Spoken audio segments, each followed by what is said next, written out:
Olá, bem-vindas e bem-vindos ao podcast do Folclore BR. Eu sou Anderson Alvaz, criador desse projeto, e estou aqui para dar um recado. Mas caso você já tenha uma ideia do que eu vou falar, você pode pular um minutinho aí que você já vai direto pro bate-papo.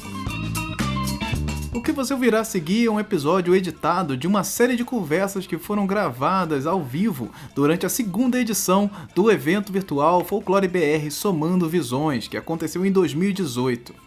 O evento tem como objetivo trazer diversos temas ligados ao folclore e cultura brasileira em diálogo com a cultura pop e a indústria do entretenimento. São temas sempre pertinentes trazidos juntos de pesquisadores e criadores de diversos tipos de conteúdo. Para tirar o melhor proveito desse conteúdo, procurei deixar a edição mais enxuta possível, eliminando todo tipo de ruído que deixasse o assunto muito datado. Bem, espero que você goste e que essas conversas possam agregar alguma coisa para você.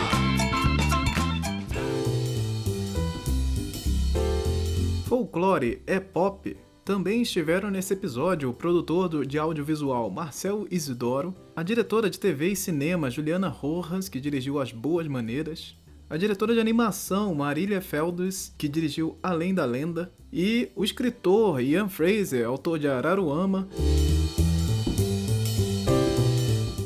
O que vem na cabeça de vocês quando você pensa cultura pop? Michael Jackson. Sim, Michael Jackson é bem icônico nesse sentido também.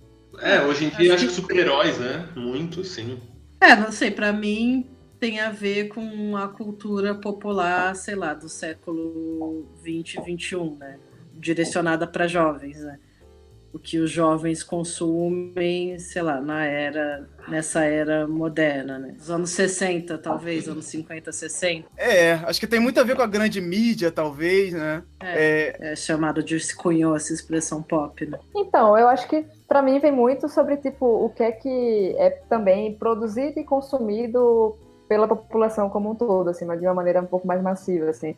Então, se a gente fosse falar sobre música, de repente, tipo, algum gênero musical que tá mais em voga, né? Vamos dizer, o sertanejo universitário, tipo, eu não sei, assim, talvez algo do tipo. Sim, a música foi o que mais me comentaram. Quando eu falei sobre isso, a música era a primeira coisa que vinha à cabeça, e vinha as músicas famosas, as famosinhas, aquelas que muita gente ouve, mas alguns têm vergonha de dizer que ouvem e tal. Então, assim, a música pop é o que veio na cabeça de muita gente. Música pop ficou dividida entre música pop e os super-heróis e essa onda Marvel nerd. É que a música sempre vai ter uma facilidade que você ouve muito ela indiretamente, né? Rádio, tudo, e se alguém tá ouvindo, você tá numa balada, você tá num bar, você vai ouvir na televisão, e os nossos trabalhos demandam uma certa atenção, né? Tipo, sentar e assistir um filme, sentar e ler um livro. Então, tipo, tirando as coisas pop do cinema, que muita gente vai ver, a galera, ainda mais hoje em dia, né, com o Netflix, tá com tanto conteúdo, tá rolando uma preguiça, né, de ir atrás das coisas. A gente estava falando antes de começar a live aqui. Mas a música não, a música já vem, mesmo se você não queira, você tá no táxi, no Uber, no ônibus, com a pessoa com fone alta do seu lado, você vai estar ouvindo. Virou subgênero, né? Por muito tempo ele virou o subgênero mais consumido, né? Que hoje em dia, como é que tá? Porque eu não acompanho mais. Mas na época de Michael Jackson, né? Ele era Madonna, essa galera, eles criaram meio que um gênero deles, né? Um gênero e o nome era pop, né? Porque é o que tocava mais, né? Era uma coisa mais popular. Eu acho que também tem isso na questão de virar um gênero. No cinema não virou um gênero, né? Esse é um filme pop. A gente pode falar isso para descrever talvez que ele é popular ou que ele vai falar sobre uma temática pop, mas não é. Na antiga locadora, você não ia lá e não tinha lá gênero pop, sabe? Não aconteceu isso. Existe o termo blockbuster, né? Dos anos 70 ali, com Wars e tal. Só que, realmente, assim, existem filmes de arte blockbuster, né? Então, tipo, o blockbuster é muito mais um filme que vai fazer uma bilheteria alta, mas necessariamente algo que vai ser pop. Exatamente. Tipo, o Wes Anderson é pop, mas não é um blockbuster. E tem blockbusters que também não são, né? Tipo, Aí já começa essa grande bagunça, assim. Sim, aí engraçado que falam da música, como música é cultura pop, Michael Jackson e tal. Aí temos a música popular brasileira, que é uma outra coisa, assim, ela nunca é colocada como uma música pop. Aí às vezes a música é música pop e música MPB. Que é isso? O que tá acontecendo? O que aconteceu com a palavra pop? Ela ficou, tipo, tá misturada com... Ela virou uma outra coisa, né? A música é uma música pop, mas é MPB também. Tipo... Acho que é o que a Juliana falou, né? Tipo, essa coisa do pós-guerra, ali nos 50, 60, que aí vem a coisa clássica e a galera querendo quebrar com isso. Então você pega a MPB dos anos Bossa Nova e tal, é uma coisa. A música brasileira pop 60 pra frente, ou qualquer coisa pop de 60 pra frente, é outra coisa. E aí você tem que quebrar. Então, o que era pop dos anos 40, 50, começo de 60, acaba sendo velho de 60, 70, 80, 90 pra frente. Sim. Mas o nome continua o mesmo. Aí você começa a ficar maluco, né? Dando nome pras coisas. Exato, fica difícil conceituar quando o nome começa a ficar uma coisa totalmente misturada. Aí temos aí, no meio disso não, muito distante disso, lá do outro lado da rua, a cultura popular. O que é isso? Temos a música popular brasileira, temos a cultura pop e a cultura popular, que são coisas totalmente diferentes, ao mesmo tempo que se conversam algumas vezes.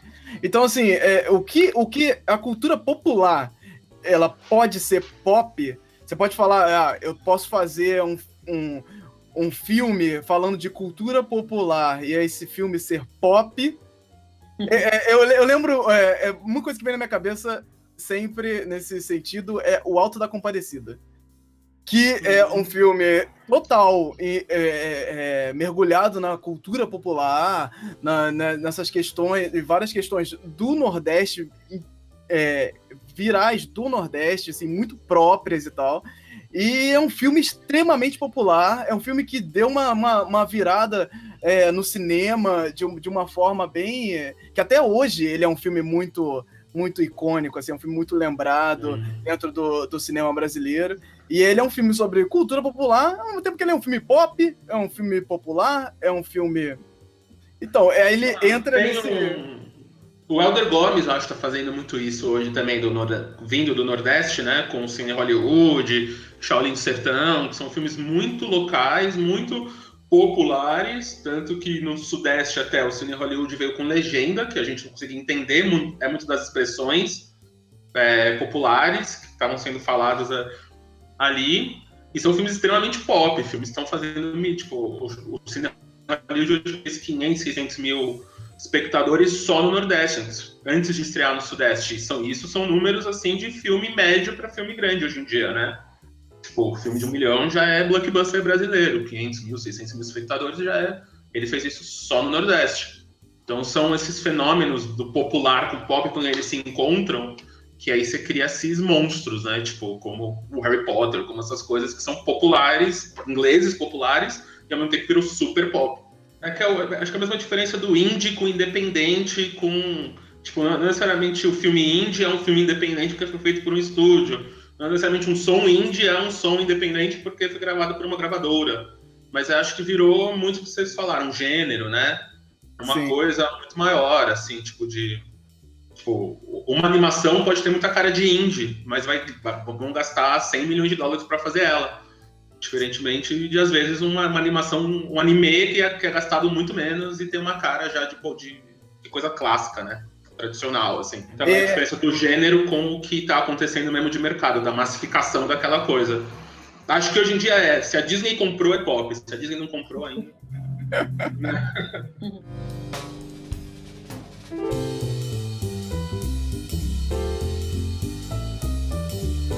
Você fazer um projeto ligado totalmente, falando com a cultura popular específica daquele lugar, e ele ser um projeto milionário, tá beleza, assim, você usar a cultura popular para tornar o projeto algo muito rentável? Então, eu acho assim, eu nunca participei de nenhum projeto milionário, realmente, né?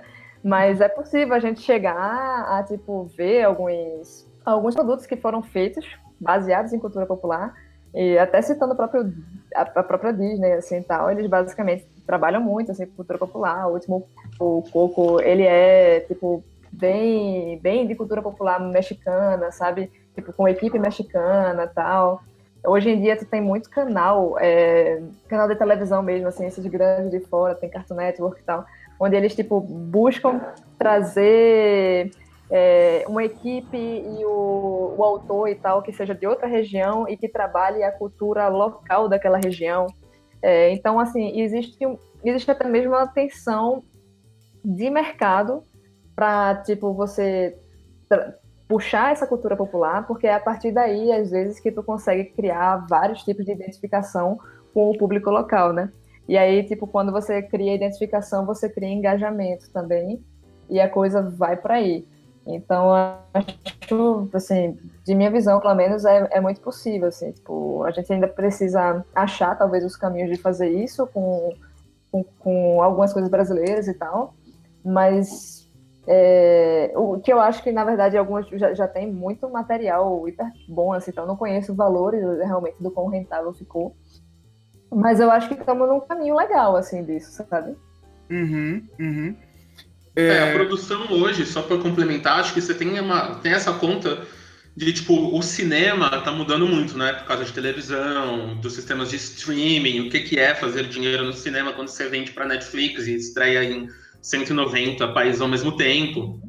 E aí você tá entrando, então, tipo, eu acho que a gente vai ter 2 case studies muito fortes, 2 casos bem bons, que vai ser a série de Saldanha para Netflix, que vai ser uma série sobre o folclore brasileiro no underground, né? Tipo, uma série de crimes sobre folclore. E a série que a própria Ju dirigiu, a série da Record, que vai ser super massificada, né? Porque vai estar num canal aberto, horário nobre. Então, o cinema eu acho que vai vir depois da televisão, quando a galera estiver acostumada a entender que as nossas coisas podem ser legais, que não é só grifo e elfo, como o Ian falou, que é bacana, que o nosso folclore é legal. E aí, quando a galera estiver acostumada, vai vir algum filme, que seja a animação da Marília, se tudo der certo.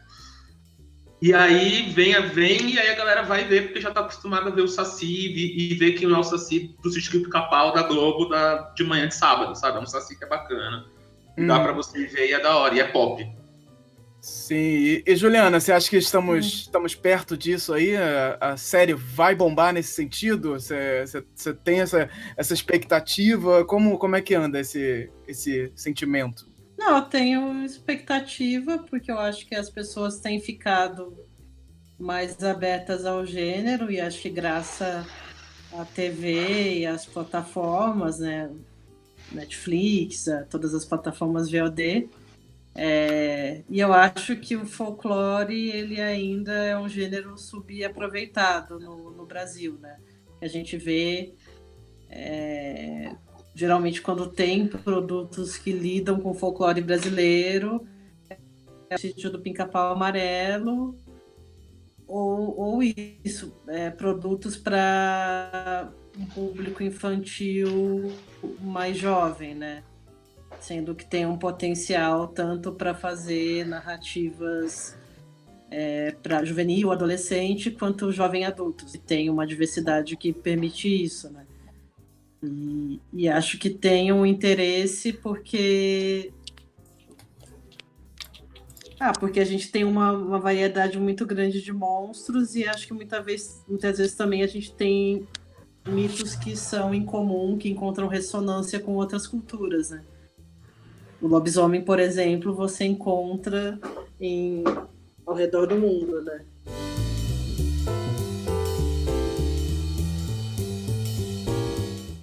Quando você estava falando sobre pop e cultura popular, ficou muito essa questão da ideia de mercado na minha cabeça, né? Mercado. A gente está falando de mercado, a gente está falando sobre aplicar algo, entregar esse algo em troca de uma troca de valores, né? Seja qualquer que seja capital, seja, né, trocas até humanas, então isso no mercado.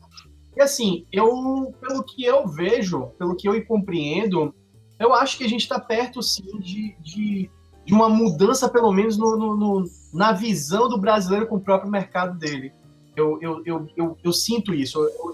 Quando eu estava fazendo a campanha de financiamento coletivo para o primeiro Araruama, o que eu mais ouvia, ou o que eu mais pensava nenhuma editora vai pegar isso, porque ninguém vai investir por causa de todos os preconceitos e porque a gente não liga para o que é nosso, a gente quer consumir o que é de fora.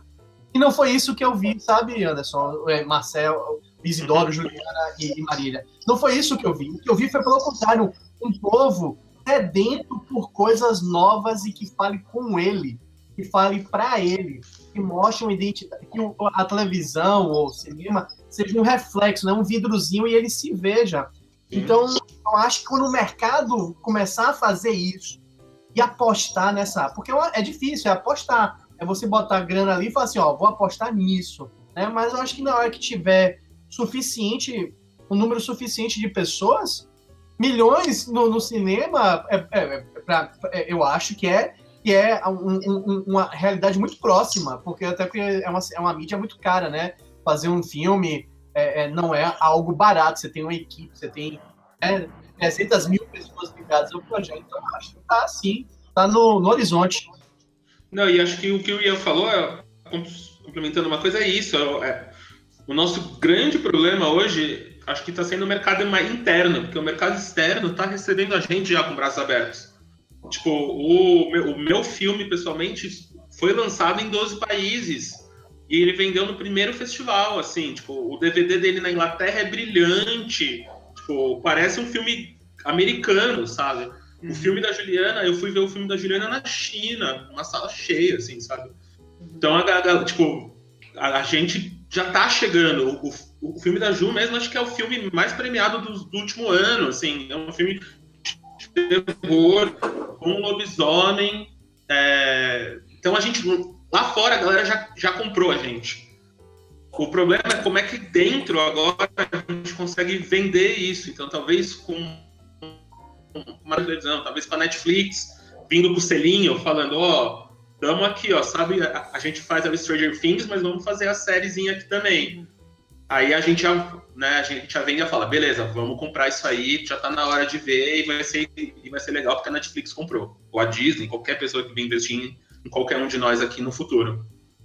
E talvez tenha um pouco da nossa forma de consumo com isso também, assim. A forma que a gente consome essas coisas de conteúdo nacional, a gente que consome um 3% torcendo o nariz, achando que não é isso tudo, que não é bom, porque porque é brasileiro e outra porque você vai todo cheio de cuidado, assim, eu vou assistir isso, brasileiro, beleza, mas eu vou olhar todos os detalhes e todos os erros que tem nesse filme, nessa animação, só pra poder apontar o dedo e falar, aqui, isso aqui não tá bom por isso.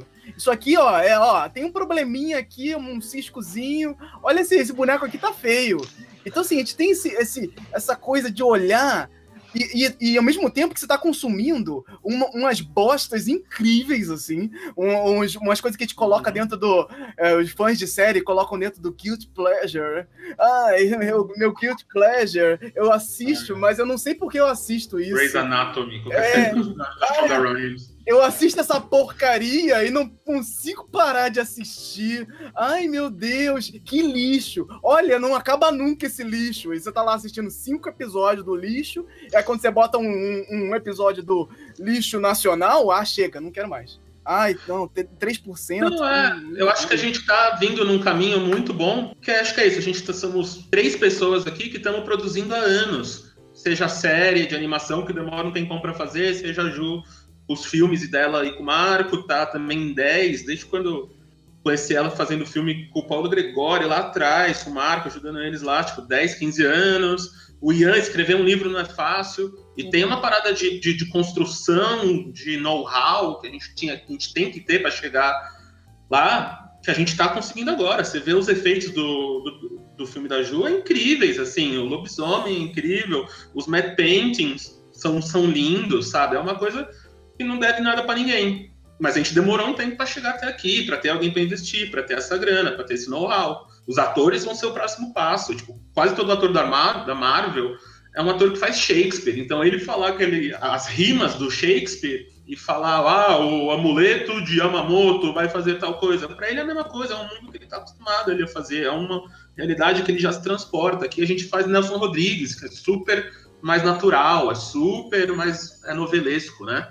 Então acho que agora esses mundos estão começando a se encaixar, de tipo ator brasileiro indo filmar fora, aí volta, aí já sabe aí já sabe como funciona essas coisas, os diretores indo, os filmes sendo recebidos, os livros sendo lidos, as animações sendo vistas. Né? A gente está construindo todo o ecossistema para a gente chegar lá. E eu ouso dizer que a gente já está lá, a gente está no comecinho do lá, sabe? Tipo, a gente está no L. Falta o A com acento.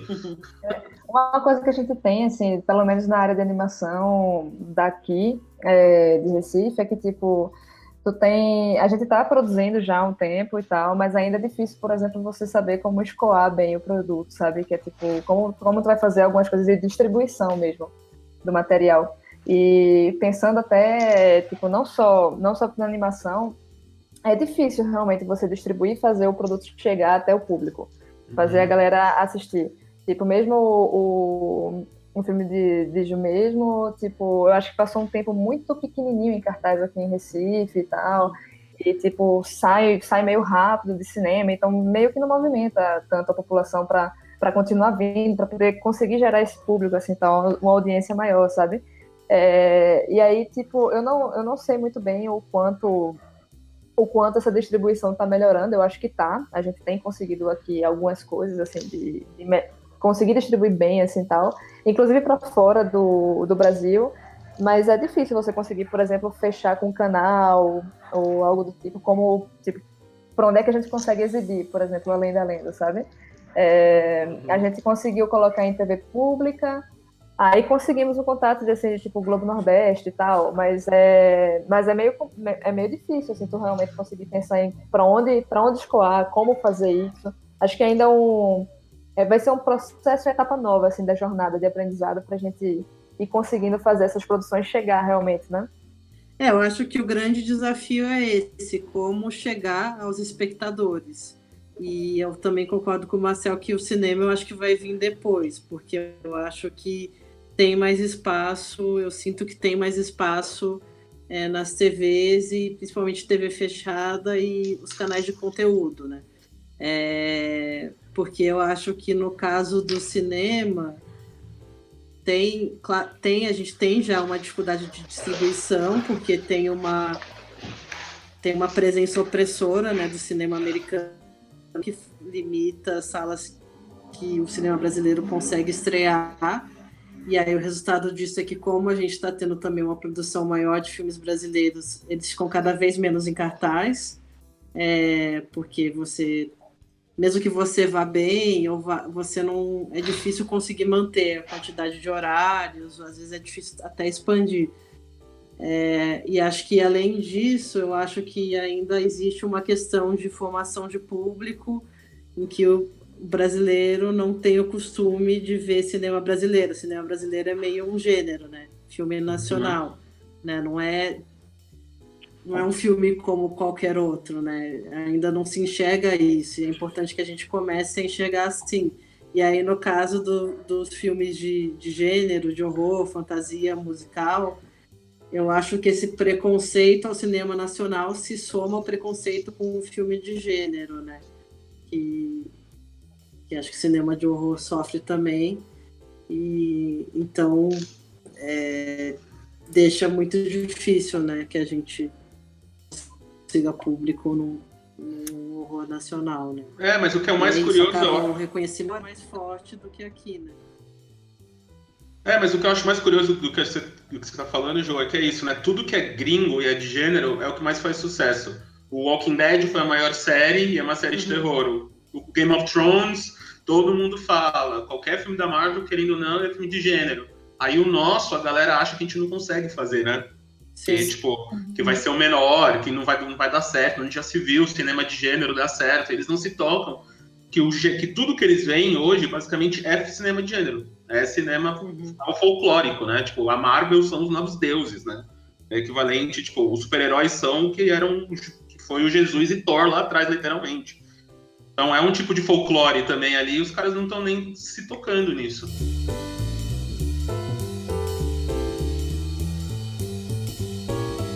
Se um grande diretor americano viesse fazendo um remake do Sítio do Pica-Pau Amarelo que fosse, ia ser um marco na história do Brasil, assim. Yellow Woodpecker Ranch. O que vocês acham desse movimento, assim? Esse movimento é aquele movimento do brasileiro não sabendo olhar para si mesmo? O que acontece nesse sentido? Olha, eu acho que a sua resposta vai vir logo na Netflix com o Saldanha, né? Um brasileiro que fez carreira no Hollywood e vai filmar sobre as nossas lendas para o maior canal que você pode filmar hoje, que é a Netflix. Então, vai juntar tudo que você falou num produto só. Espero que seja com atores nacionais, né? Então, vai ser muito mais importante. E, ao mesmo tempo, a gente está falando muito da Netflix, mas você tem a Amazon, Facebook, Apple, todo mundo vindo para cá com bastante conteúdo em língua brasileira, né? Tipo, tanto a linguagem quanto o palavreado. Então, para a gente escoar nossas coisas, que é um grande funil hoje, vai ser muito natural eles vierem falar, principalmente com alguém, tipo, com alguém que já está tendo algum tipo de repercussão, seja a Ju com o filme dela, seja o Ian com o livro dele, seja a Marília com o trailer, sabe? Tipo, eles vão vir falar com a gente em algum momento, porque vai precisar de muito conteúdo. Mesmo. Então, pra gente, tipo, isso que eu falei que a gente tá quase lá, na minha cabeça de produtor, e que eu gosto muito de analisar o mercado, assim, que no final é um mercado, né? Uhum. A gente, pô, tá na nossa hora, tipo, essa galera vai cair aqui com bilhões de dólares, literalmente, pra eles é diferente, se ele tá produzindo na Índia, no Brasil, no México ou nos Estados Unidos. Ele tem que produzir porque ele tem que colocar 24 horas por dia de programação no canal ad infinito. Então a gente vai entrar agora, assim, tipo, e a gente vai estar aqui em 190, 200 países ao mesmo tempo. Então, essas barreiras de diretor gringo vindo para cá, isso funcionava quando era o cinemão, sabe? Quando você tinha o blockbuster. E talvez tenha o blockbuster, talvez o livro do Ian seja o nosso Senhor dos Anéis mesmo. Deus te ouça. Não, mas é o seguinte, o que a Juliana falou, eu achei muito... Assim, acho que ela tocou na coisa que é semiótico, né? Ele é um pequeno fragmento que mostra um todo, ele vira um ciclo. E essa questão da gente ter, né, o cinema nacional numa estantezinha separado, né? Você pode fazer o maior noir de todos os tempos. É um filme de gênero, detetive, né, preto e branco, você pode fazer a melhor fotografia, você pode chamar... Mas ele não vai estar na prateleira de noir, ele vai estar na prateleira de cinema nacional. Então acho que tem um pouquinho da gente olhar para a gente e se aceitar. Acho que isso é um processo que é um pouco vagaroso, acho que está mudando. Falando aqui de literatura, esse livro aqui é o Fantástico Brasileiro, o insólito literário do romantismo ao fantasismo, é do meu amigo Enéas Tavares e do Bruno, certo? E eles estudam esse movimento do fantasismo na literatura, né? O uso do fantástico na literatura brasileira. E usando como identidade brasileira. Só que isso é um processo recente, a gente está falando de André Bianco começando.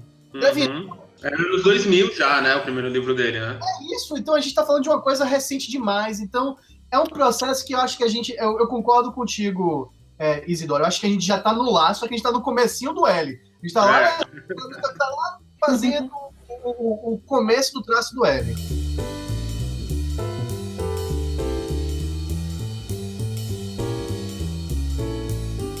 Sim. Eu tenho uma pergunta para vocês, eu acho. O Mikael aqui perguntou se pop é uma linguagem. E eu queria muito saber de vocês o que vocês acham disso.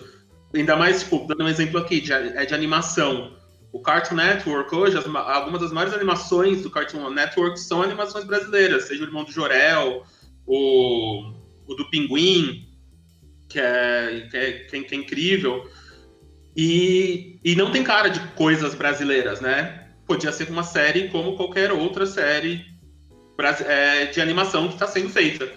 Então, tipo, essa coisa pop, se a gente assimilar, mas eu te falo de experiência, que o meu trailer do meu filme, quando saiu o primeiro teaser, tinha uns 3, 4 comentários no YouTube de gente falando: poxa, precisa dublar todos os filmes que estreiam no Brasil agora? A pessoa, tipo, jurava que era um filme... Achou porque que era dublado. porque a gente foi para uma estética super cinema de terror, indie, que o Rodrigo Teixeira ele faria, o Jason Blum, assim, estudou e foi para essa linguagem. E essa galera entendeu isso. Eu queria saber de vocês três, o que vocês acham? Se a gente assimilar essa linguagem e traduzir ao nosso modo, fica mais fácil, se é uma linguagem ou não, sabe? Então, eu acho que, tipo, tem algo da linguagem que é mais reconhecida, assim, pelo público. Eu não sei se necessariamente é uma linguagem popular, mas, assim, você tem alguma coisa do método de contar história, de como os personagens são trabalhados e tal, que são um pouco mais comuns, né? Em animação, você tem como você pode trabalhar os plots, como você gera contraste de personagens, como você faz algumas piadas e tal. Eu acho que no começo mesmo de animação, os financiamentos eles eram muito via edital, coisa assim, então não necessariamente eles conversavam tanto com alguns canais, mas eu acho que a partir do momento que a gente teve, vamos supor, o financiamento vindo parte pela Cartoon, parte pela Nickelodeon, etc., esses canais eles pedem para você dialogar com o conteúdo que ela passa também, né? Então você para de ficar tão dentro de uma linguagem que é longe de mercado e começa a, tipo, realmente conversar com o que é que o mercado tem produzido. E aí, tipo, essa linguagem que já é uma linguagem de mercado, ela já é muito bem assimilada pela audiência, e aí você entra com um conteúdo que ele é mais fácil de digerir, vamos supor, para o público que já está acostumado a ver aquele tipo de coisa. Então, acho que tem muito a ver sobre, tipo, a entrada desses canais maiores como sendo os financiadores desses produtos, sabe?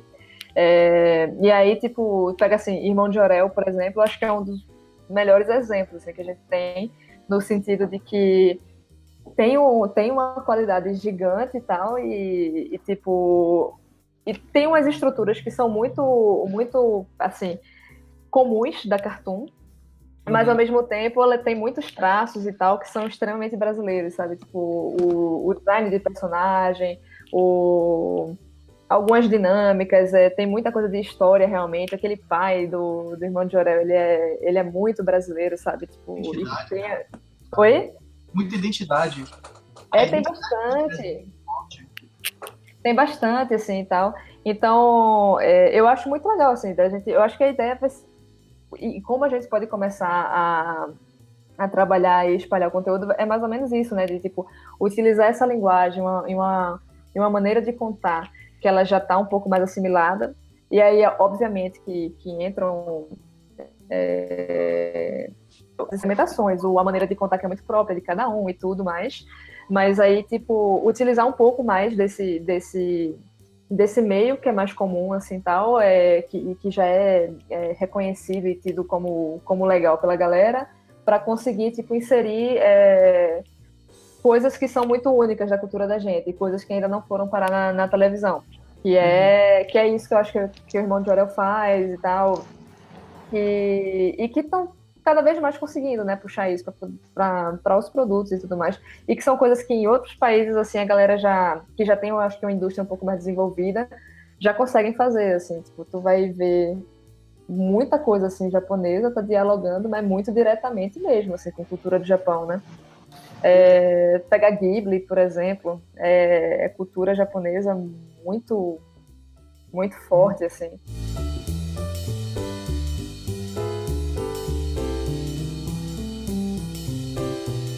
Juliana, eu queria saber se você teve esse tratamento aí, o pensamento de, não, tem que ter cara de americano para dar certo. Ou As Boas Maneiras foi nessa linha também de cobrança do mercado, de pensar o que o mercado internacional está fazendo para ter esse aceite maior. Como é que foi isso? Eu não acredito muito, assim, da gente tentar seguir uma fórmula, até porque, sei lá, eu já vi obras brasileiras, filmes brasileiros que tentam muito num formato, sei lá, no formato americano, seja na estética, seja na estrutura narrativa, e eles não tiveram sucesso também, e ainda resultaram numa coisa que você já viu em outros lugares, né? Então, acho que o interessante, acho que tem a ver um pouco com o que a Marília falou, da gente se utilizar do códigos, mas também ressignificar a partir do que é a nossa particularidade de visão, né? Do Brasil. Então, no caso do Boas Maneiras, não é que a gente nunca pensou, vamos fazer com essa estética porque vai ser mais bem aceito. Nunca teve nenhum tipo de pensamento, mas a gente está ali no imaginário de cinema de horror e de cinema de fantasia, e que você tem, sei lá, a maioria vai falar são filmes americanos, né? Filmes dos Estados Unidos. E no caso do Boas Maneiras, a gente trabalhou muito com o imaginário da Disney também, das animações da Disney, no tipo de cor, da paleta de cores, principalmente da Bela Adormecida, produzidos nos Estados Unidos, como os filmes do Jacques Tourneur, como o Cat People, I Walk with a Zombie.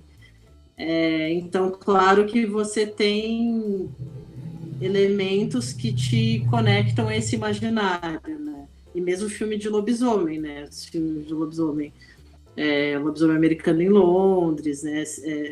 Silver Bullet, vários 30 americanos, então tem, inevitavelmente, a gente tá bebendo nessas referências, né? Mas, ao mesmo tempo, a gente buscou usar esses elementos para retratar a cidade de São Paulo de uma maneira fantástica, e mesmo a lenda do lobisomem, que a gente pesquisou e viu diferentes versões em várias culturas, a gente focou mais em uma determinada versão do folclore brasileiro, né? Que está ligado você se transformar em um lobisomem, tem a ver com uma ruptura na moral religiosa, né? Que é uma coisa bem forte na nossa versão, e mesmo a ideia de que o lobisomem vem do interior, né? Vem do campo. E eu acho que é importante continuar fazendo isso, porque isso é o particular das coisas que a gente está fazendo, né? Não é que a gente está reproduzindo um formato, a gente está criando obras que têm uma particularidade, que dialogam com o cinema de gênero do mundo todo, mas que tem uma particularidade. Os filmes não são isso também, né? Ele tem filme de zumbi, tem filme de monstro, mas que tem uma raiz muito forte na cultura capixaba, né? Na verdade, a maioria dos filmes dramáticos ou de comédia brasileiros que são extremamente populares aqui não conseguem circular, né? Então tem um diálogo muito forte ao redor do mundo. Então acho que é importante a gente dialogar com os códigos, né? E tá também antenado com o cinema e a TV internacional, mas eu acho que também a gente tem que lutar para ter a nossa autenticidade, né? Sim, isso eu acho que é o mais difícil, manter essa autenticidade e ser algo que chegue nas outras pessoas do mundo. Tipo, o Irmão do Jorel é um exemplo que, assim, eu acho que tá muito fora dessa curva. Sinceramente, tem coisas ali dentro de elementos que são muito brasileiros. Muito no ponto de que, quando for chegar em outro país, eles têm que adaptar a piada para uma completamente outra coisa, assim. Porque não faz nenhum sentido você fazer vários elementos visuais, de coisas com comerciais, a nossa forma de lidar com produtos, as piadas e referências à própria cultura dos anos 90. Isso é muito brasileiro, assim. Você adaptar isso para os Estados Unidos, ou até... E ultrapassar essa barreira gigantesca que é sair do Ocidente para o Oriente, é tipo... Nem sei como é que isso acontece. Assim. O Irmão de Jorel é realmente algo um ponto fora da curva nesse sentido, que me lembra um pouco... Não me lembro, porque assim, me lembra sempre a animação, uma animação japonesa chamada Michiko e Hatchin.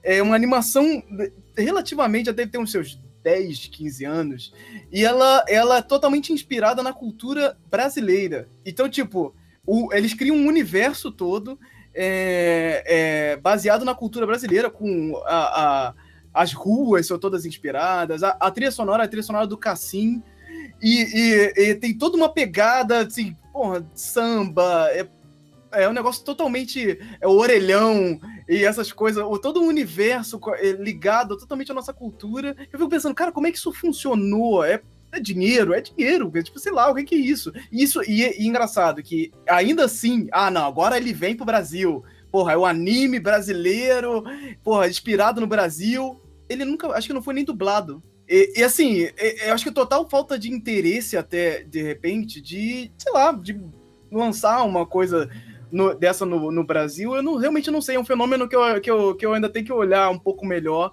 e entender como é que isso funcionou. Mas essa adaptação de você ser um negócio muito regional e chegar em outros lugares, você vira algo original, de certa forma, mas ele é algo que eu não sei se é tão vendável assim. Do lado de um filme da Marvel, um filme fodão lá rolando, ele vai ficar mais um filme ali de gênero específico e tal. Eu não sei se isso... O quão ser nosso, o quão ser regional conversa com esse mercado internacional. Olha, de experiência, pelo menos para mim, de ter feito filmes de terror e cinema de gênero, a equação que a gente sempre estava procurando nos nossos projetos era a equação de o que é humano ser universal, então de relacionamentos e tal, que qualquer pessoa consegue ver, né, tipo, se identificar com isso, só que falar disso da nossa maneira, da maneira brasileira.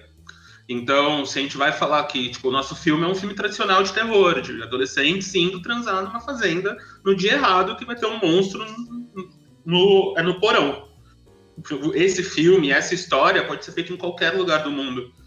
Só que o nosso monstro, só que a maneira que a gente fala, só que a história daquela fazenda, ter heróis negros, de matriz afrodescendente, afro-brasileira, o vilão ser um senhor de escravo, sabe? Ser tudo isso, ninguém nunca viu isso. Tipo, sabe? A gente, então, no nosso filme a gente mirou muito nisso, assim, de o medo, as relações, tudo ser universal, 2 irmãos, 2 namoradinhos, o opressor e o oprimido, o escravo com o senhor de escravo e tal, mas ao mesmo tempo como isso foi falado, de onde a gente tirou isso, foi uma coisa que só podia ser contada aqui, tipo, só podia ser feito no Brasil. E foi isso que todos os gringos, quando viam o filme, e desde Cities, quando a gente estreou até o último festival, a galera gostava disso, assim. Eu acho que, em parte, um problema assim, que a gente pode ter, talvez, por exemplo, se você tem como premissa para entendimento de uma parte da sua história a cultura brasileira por si só, sabe? Se, tipo, existe algo que, de fato, para poder entender e captar uma essência de uma mensagem ou algo do tipo, é preciso que a pessoa seja brasileira. Quando você tenta responder essa pergunta e aí a resposta dela é tipo, sim, seria importante, se a pessoa não for brasileira não vai entender esse personagem, ou esse medo, ou esse algo específico, então talvez você acabe que, tipo, crie mais dificuldades, assim, de exportação, sabe? Mas se tu tem... que eu acho que foi o caso do Irmão de Jorel, assim, realmente, de algumas piadas, de alguns contextos e tal. Mas aí se tu tem mesmo que sejam personagens, tipo, que são típicos de lenda e folclore brasileiro e tal, mesmo que eu vá falar sobre, sei lá, Comadre Florzinha e tal, se eu não tô partindo do pressuposto que a pessoa já precisa saber quem é a Comadre Florzinha, e sim que eu tô, tipo, apresentando a personagem, apresentando, tipo, o medo, a relação dela com outras coisas, etc. E eu tô criando tudo isso no filme, eu não acho que tem uma dificuldade de exportar necessariamente, não, assim. Na verdade, você tá apresentando conteúdo novo, assim, tal, pra pessoa de uma outra cultura e tal. Sim, sim. Juliana, eu acho que chegou o seu momento. Sim, chegou a minha hora. Concordo com o que o Marcel e a Marília disseram, que eu acho que existe um equilíbrio entre o que é universal e particular, né, que faz com que seja uma obra autêntica, e geralmente o universal está nas relações, nos conflitos e nas relações, nas emoções, o que faz com que qualquer um consiga se identificar, e o particular é o cenário e os personagens e a questão sociopolítica da história e as particularidades da mitologia, né? Do universo que você está criando. Tem as emoções e os conflitos humanos representados de uma maneira forte, intrigante. Acho que qualquer cultura consegue se relacionar, né? Acho que na verdade tem mais chance um filme assim que pensando na exportação, tem mais chance de se destacar consiga esse equilíbrio do que um filme que tente reproduzir o que já é feito lá fora, porque isso torna o seu produto único. E tem também uma da língua, né, que acho que no desenho não é forte, porque todo desenho é dublado, né? Mas no live action, né, no cinema filmado, tem isso, que um filme falado numa língua estrangeira, que é lançado no exterior, ele tem um lançamento limitado, porque as pessoas estão acostumadas a ouvir a sua língua nativa ou inglês. Então, não sei, um filme de terror português, mas que queira, sei lá, reproduzir em todos os sentidos um filme americano, eu acho que vai ter menos alcance. E se ele for bom, é mais possível que os americanos compram e façam um remake do que eles lancem o seu filme, né? Agora, se tem uma coisa local, né? Se ele tem um tempero local, eu acho que vai ter isso que é diferente de qualquer outra coisa que eles viram, e por isso é tão instigante, né? Sim, exatamente. Bem, Juliana, já chegou no seu momento. Obrigada, aqui. Gente. Eu quero muito agradecer a sua presença aqui. Juliana, infelizmente, vai ter que nos deixar agora. Legal, sim, gente. Obrigada.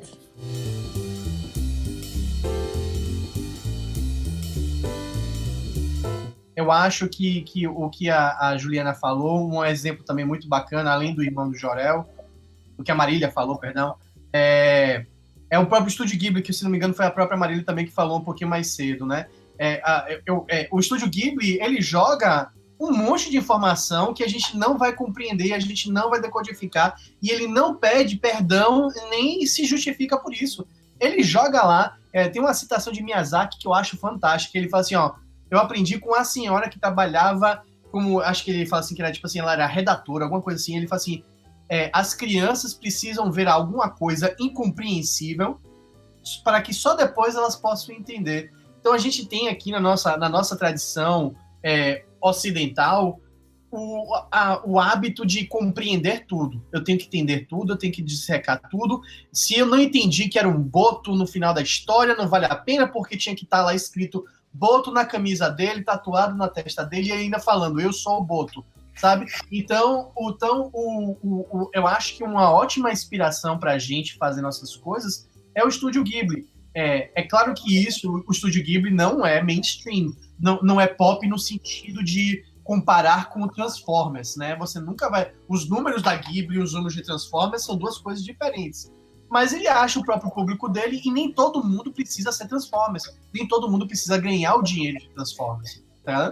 O mercado é suficiente para que você possa ser menorzinho do que Transformers, sabe? Assim, uma coisa que eu acredito, pelo menos pessoalmente, como visão, é assim, a gente precisa começar a ser o mercado que a gente quer ser. Nós, produtores, produtores de conteúdo, a gente tem que começar a ter hábitos, né, do mercado que a gente quer ser. Então, eu acho que a solução é assim, a gente começar a ensinar a criança a consumir coisa brasileira. E falar, isso aqui é mais importante do que o americano.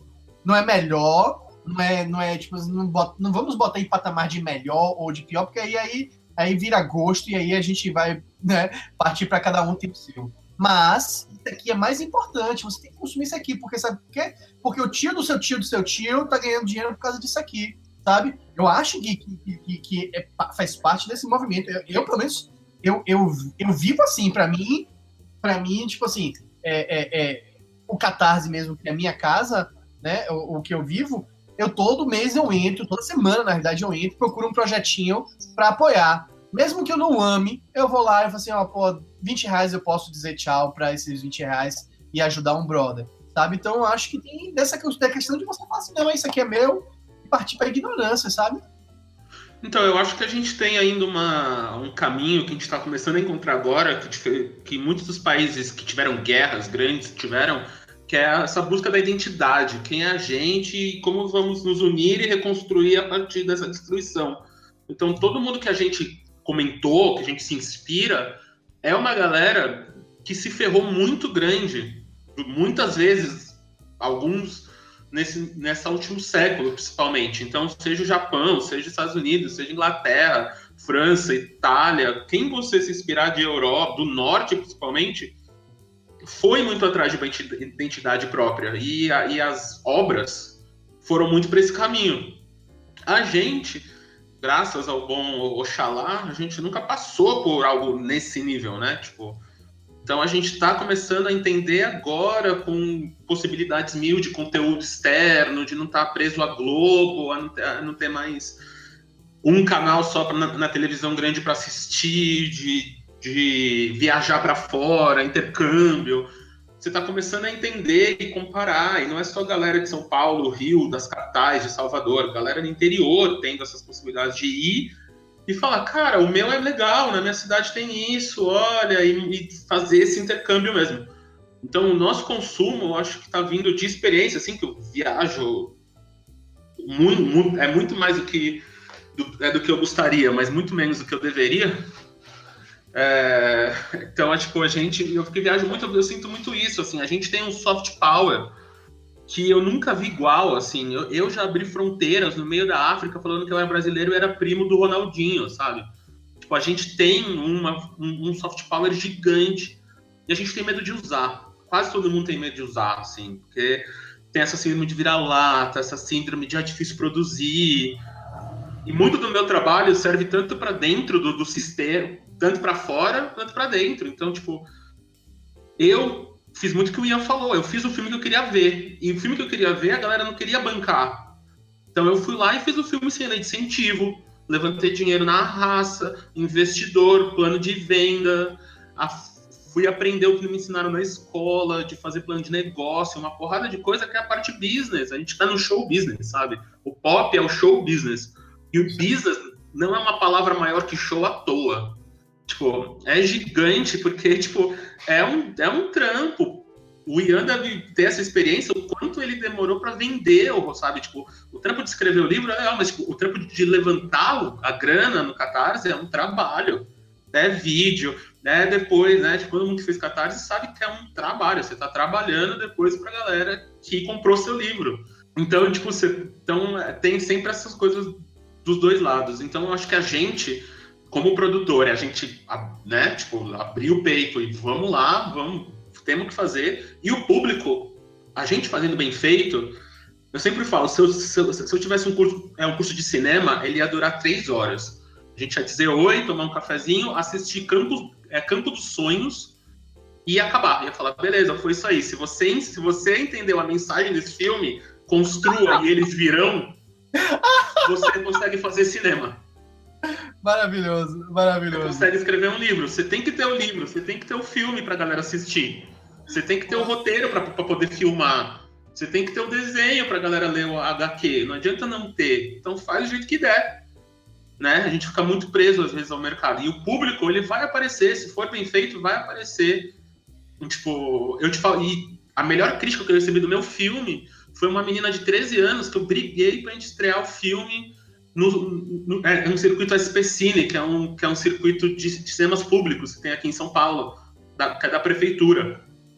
Uma menina de 13 anos foi ver o filme que a professora dela viu no cinema e levou a turma dela para ver o filme. Então, tipo, tem uma galerinha que foi lá e ela falou, cara, obrigado por ter feito esse filme. Me arrepia até hoje. Toda vez que eu lembro, eu fico, tipo, obrigado por ter feito esse filme, porque foi a primeira vez que eu vi alguém que parece comigo no cinema, que não é ladra, que não é empregada, que não é jogador de futebol.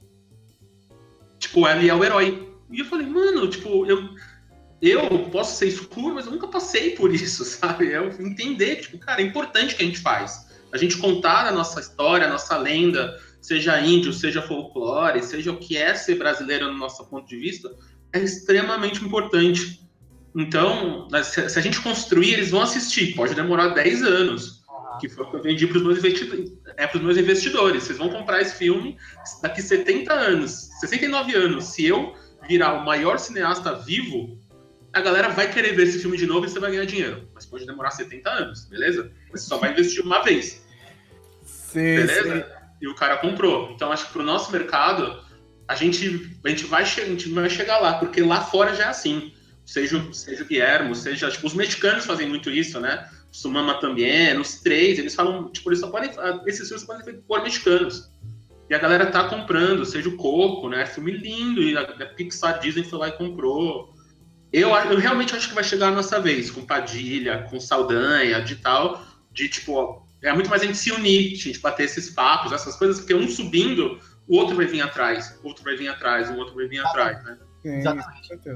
E uma coisa que é bacana de você perceber quando o mercado tá saudável, que é exatamente, você falou, Igor, um puxa e o outro vem no vácuo, né? Não no sentido ruim de tentar ultrapassar para ganhar, não, mas simplesmente ele deixa um rastro e aí o caminho fica mais fácil pro próximo, e aí fica mais fácil pro próximo.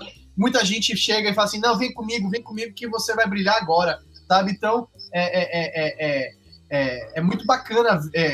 Eu adorei sua comparação com Field of Dreams, porque esse filme tem uma mensagem... Pô, que bacana, porque a mensagem dele é muito bacana mesmo. Ele só para vocês entenderem, porque eu acho que o Isidoro falou uma coisa maravilhosa e talvez nem todo mundo compreenda. É um filme de um cara que ele perdeu o pai, não foi isso, Isidoro? Ele perdeu o pai recentemente e ele fica ouvindo uma voz. Se você construir um campo, eles virão. Se você construir, eles virão. If you build it, they will come. E isso fica lá e as pessoas começam a achar que ele é maluco. E, enfim, o filme depois desenrola isso, mas o filme tá falando sobre vocação, de você ouvir uma vozinha interna só falar assim, velho, faça sua arte, vá lá e... Pô, adorei, pô, foi a melhor comparação ever, foi essa. Todo mundo que tá aqui, seja a Juliana que eu conheço há um tempão, pô, todo mundo que tá aqui porque a gente não desistiu até agora. A diferença do profissional pro armador é quem tem mais resiliência, só isso. Tipo, quem consegue tomar mais na cabeça e continuar, né? Então, tipo, se a gente tá aqui, a gente acredita em tudo que a gente tá fazendo aqui. O Campo dos Sonhos, pra mim, é exatamente isso. Tipo, a gente vai construir. Pode demorar 10 anos, pode demorar um mês, a gente vai chegar lá.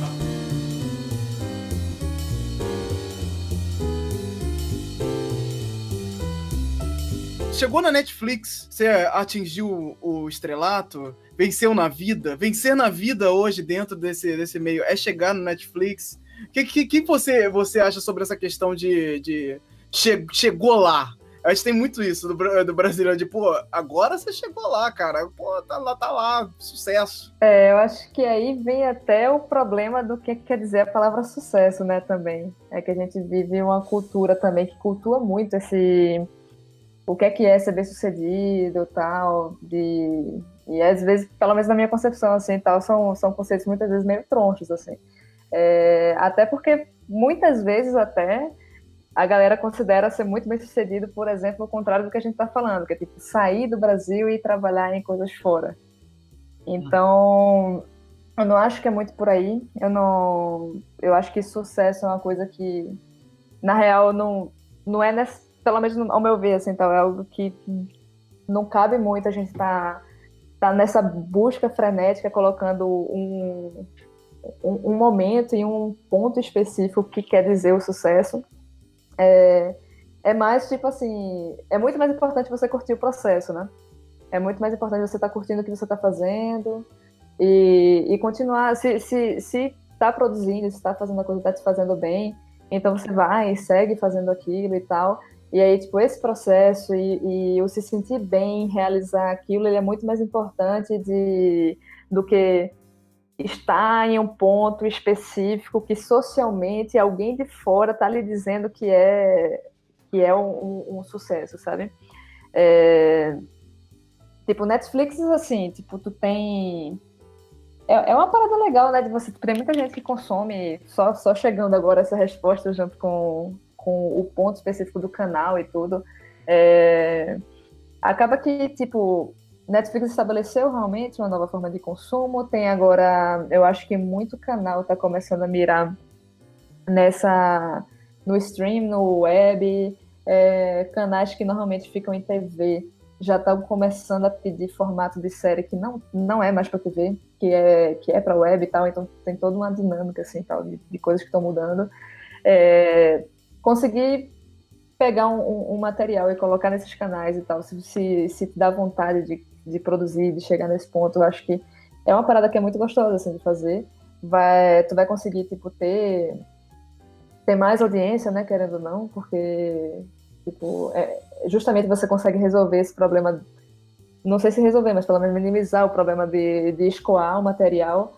Então, tipo, ninguém também produz só para si, né? Você quer que a parada chegue no público, nas pessoas.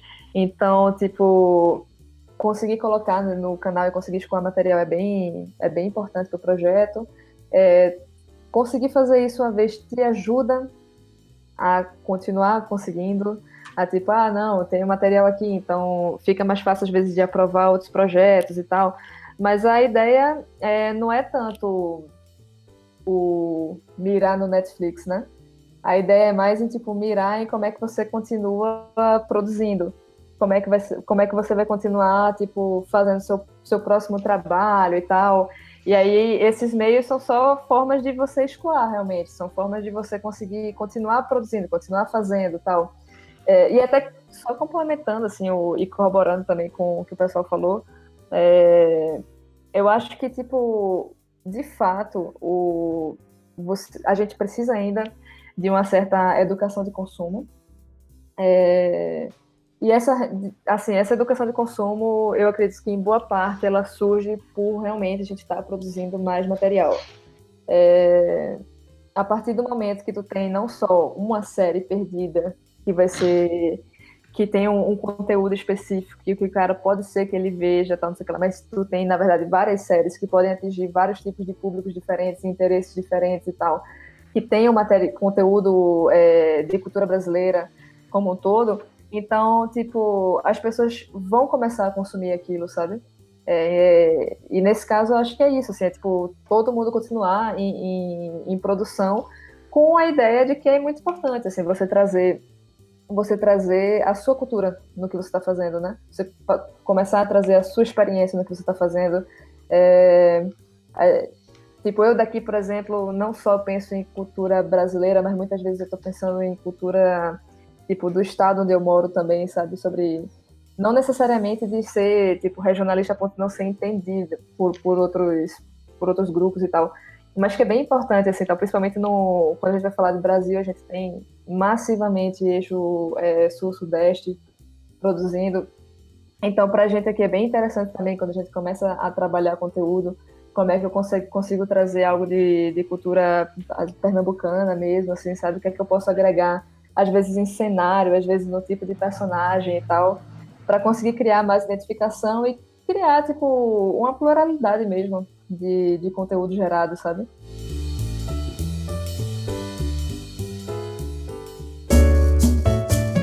Chegamos ao fim do podcast do Folclore BR.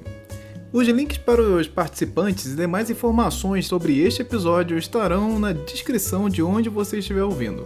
Peço que considere se tornar um apoiador desse projeto através do Catarse ou do PicPay, catarse.me/folclorebr ou picpay.me/folclorebr. Ou também você pode apoiar de uma forma independente agora através do Pix, no e-mail do FolcloreBR em olá@folclorebr.com. Neste e-mail você pode também se comunicar conosco, mandando mensagens, perguntas e sugestões. Procure Folclore BR nas redes sociais e nos vemos na próxima edição. Até lá!